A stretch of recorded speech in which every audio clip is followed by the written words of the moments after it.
Ден соолуктан жабыркап, өзүнүн жеке жашоосунда кыйналып жүргөн адамдар. Тагыраак айтканда, боор оорусуна чалдыгып, Кыргызстанда дабасын таппай, Индия өлкөсүнө барып дарыланууга акча таппай, айласы куруп жүргөн адамдар учурда көбөйүүдө. Боор оорусу менен ооруган адамга Кыргызстанда дарылануу өтө кыйын. Акчасына табып, жол жобосун билбесе, Индияда дагы маселе болуп калышы мүмкүн деген сөздөрдү угуп, биз UTS телеканалы атайын ушул боюнча аз да болсо бул көрүнүштү башынан өткөргөн адамдардын бирөөсүнүн үйүнө барып сюжет даярдаганга аракет кылдык. Рустамбек Паязов боор оорусу менен 6 жыл алышканын айтып, акырында айласы куруганда көпчүлүктүн жардамы менен Индия өлкөсүнө барган. Boru, boru ben soğuktu kesişimden beri uğraşıyorlar da. Ben Kırgızistan'da çok bayınsalarda yaptı. Bunun yaktan yaşıyorlar. Indiya'a başka tura gelip, Indiya'a başka Çınar'a degen kızdı tağıp, uşak kızını gidiyor, uşak kızar olup, Indiya'a bardı. Diyeti klinikası var. Uşak yerde adi diktiğen vraç operatsiya жасады. Operatsiyalar var, yaxşı, iyi oldu. Sol Çınar'a, sol vraçlara Allah razı olsun. Bunların yardımının kunağa şunu için yaxşı oldu. Qancha chiqish ekan? Var, biz yoqqa kelgüçen 35 bin dolarını tegirende akça ekan. 5 bin dolar kerak, ha? Ол жақта дарыгерлер қандай мамиле кылат экен? Дарыгерлер vraçlar өтө жақсы мамиле кылат.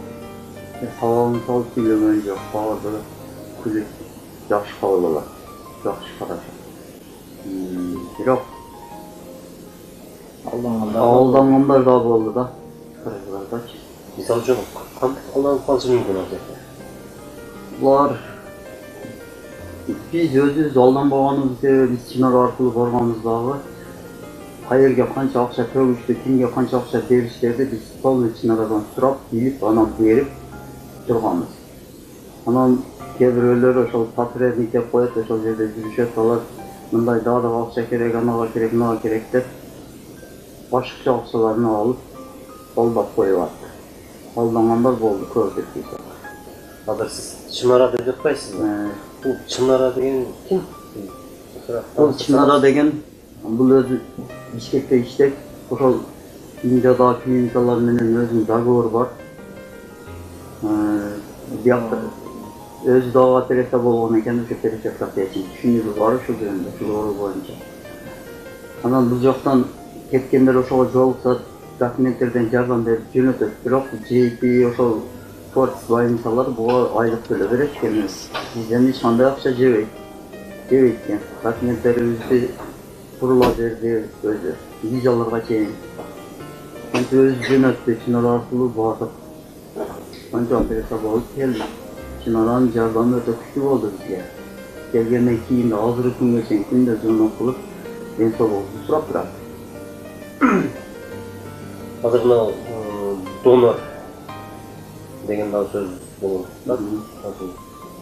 Боор оорусу боюнчачы. Донор боюнча кандай болду болору? Донор жок болсо, донорду сатып алышка туура келет экен да. Саткандар деле бар экен, сатып алгандарды да көрдүк. Анан кымбат экен донор да. Канча акча? Эми өздөрү сүйлөшүп тапшырып туруп 15-17 миң доллардай болот окшойт чагы.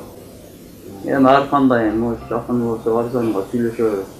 Biz donor satып албадым мен, бул бир тууган иним өзү донор болду. Донор болуп 35 миң тегеренде акча кетти. Siz de koşa var ortalıkta. Demek siz de operasyon oldunuz ortalıkta. Aynen, donorum ben oldum. Şimdi operasyon oldum. Çok daha aşırı yakşı hazır.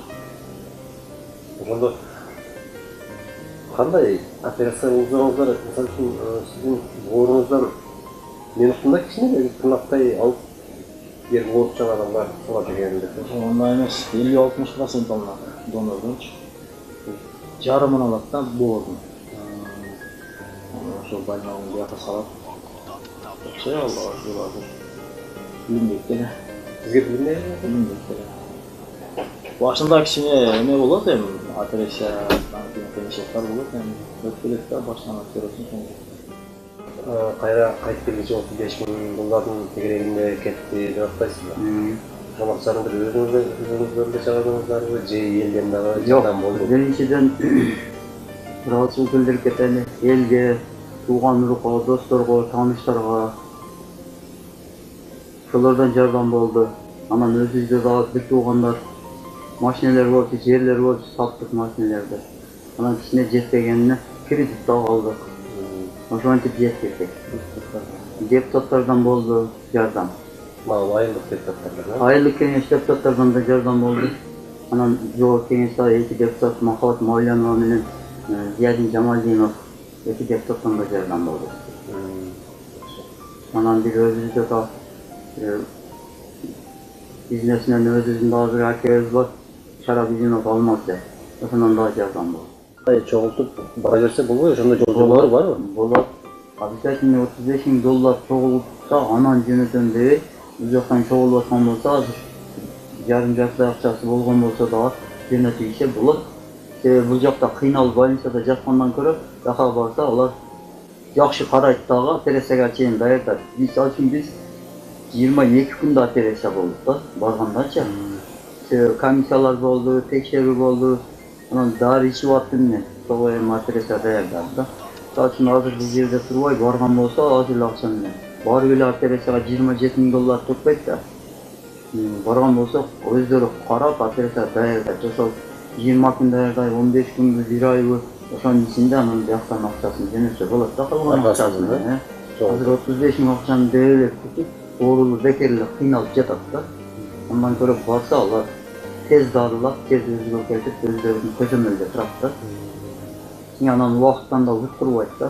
Кийин акчасы барат, анан операция сразу жасалып берет да. Жана сиз айткан Бишкектеги кимдениңиз? Чынара. Ошол эже менен сүйлөшүп, алдын ала кете берсе болот экен. Болот. Чынара жөнөтөт.